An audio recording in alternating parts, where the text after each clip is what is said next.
న్యాయం కోసం బాధితులు కోర్టును ఆశ్రయిస్తారు. న్యాయస్థానంలో ఆ కేసు ఏళ్ల తరబడి సాగుతుంటే మానసిక వేదనకు గురవుతారు. తమకు న్యాయం జరగదని భావిస్తారు. దీనివల్ల అటు న్యాయ వ్యవస్థపై ఇటు పోలీస్ శాఖపై నమ్మకం కోల్పోయే పరిస్థితి వస్తుంది.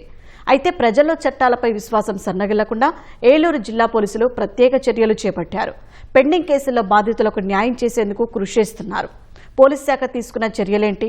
బాధితులకు ఎలా న్యాయం జరుగుతుందో తెలుసుకోవాలంటే ఈ కథనం చూడాల్సిందే. సమాజంలో ఆర్థిక అంగబలం ఉన్న వారికి ఏ విషయంలోనైనా సహాయ సహకారాలు అందించేందుకు ప్రతి ఒక్కరూ ముందుంటారు. అదే బలహీనులైతే వారు చట్టాన్ని మాత్రమే నమ్ముకుంటారు. అలాంటి వారికి అండగా నిలిచేందుకు ఏలూరు జిల్లా పోలీసులు వినూత్న కార్యక్రమానికి శ్రీకారం చుట్టారు. రాష్ట్రంలోనే మొదటిసారిగా కోర్టు మానిటరింగ్ సెల్ ఏర్పాటు చేశారు.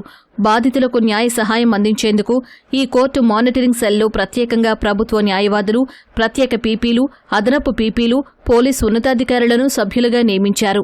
కోర్టులో అనేక ఏళ్లుగా పెండింగ్లో ఉన్న కేసుల వివరాలను సేకరించి కోర్టు దృష్టికి తీసుకెళ్లడంతో పాటు బాధితులకు న్యాయం జరిగేలా ప్రత్యేక దృష్టి పెట్టారు. ఈ సెల్ సభ్యుల పర్యవేక్షణతో ఇప్పటివరకు 62 కేసుల్లో 74 మంది నిందితులకు శిక్షలు పడ్డాయి. ఈ తీర్పులతో న్యాయ, పోలీస్ వ్యవస్థలపై మరింత నమ్మకం పెరిగిందని బాధితులు సంతోషం వ్యక్తం చేస్తున్నారు. 2022లో మా తమ్ముడిని చంపేశారండి. గోళీలు ఆట ఆడుతుంటే గొడ్డు నాగబాబు అనే ఎత్తి దారుణంగా నరికి చంపేశాడు. మీకు డబ్బు ఇస్తాం, పొలం ఇస్తామని కూడా బ్లాక్మెయిల్ చేశారు. అయినా నాకు ఏది వద్దు, నాకు న్యాయం కావాలని చెప్పాను.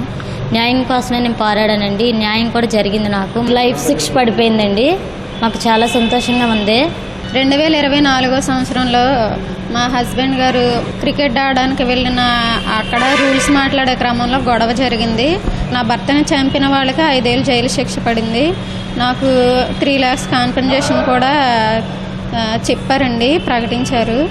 ఏ సపోర్టు లేకపోయినా మాకు పోలీసు వారు ధైర్యం ఇచ్చి నిలబెట్టి కేసు గెలిచేటట్టు చేశారండి. మా అత్తయ్య గారు శనపతి రవణమ్మ ఆవిడ్ని శనపతి దుర్గారు అనే ఒక కుర్రోడు చంపేసి ఇంట్లో ఉన్న బంగారం కానీ డబ్బులు కానీ తీసుకుని వెళ్ళిపోయాడు. అతనికి జీవిత ఖైదీ కఠిన కారాగార శిక్ష పడింది. ఈ విషయంలో పోలీసు వారి టీంకి నేను ప్రత్యేక ధన్యవాదాలు తెలియబోతున్నాను. మా అమ్మాయికి డ్యూటీకి వెళ్ళి వస్తుంటే యాసిడ్ దాడి చేశారండి 2023లో. పోలీసు వారు అంతా కలిసి వచ్చి ఎలా జరిగింది ఏంటి ఇవన్నీ పరిష్కరించి వాళ్ళకి జైలు శిక్ష వేసారండి. మళ్ళీ తర్వాత 2 సంవత్సరాలు ఆగాక మళ్ళీ హైకోర్టుకి వెళ్ళి తిరగదీతే అన్ని తీర్పు అవన్నీ చేశాక మళ్ళీ డబుల్ శిక్ష వేసారండి వాళ్ళకి. మాకు పోలీసు వారు చాలా సహకారం చేసి మాకు న్యాయం చేకూర్చారండి. ఏలూరు జిల్లాలో కోర్టు మానిటరింగ్ ఏర్పాటు వల్ల మంచి ఫలితాలు వస్తున్నాయని Eluru range IG Ashok Kumar, SP Pratap Shiva Kishore తెలిపారు.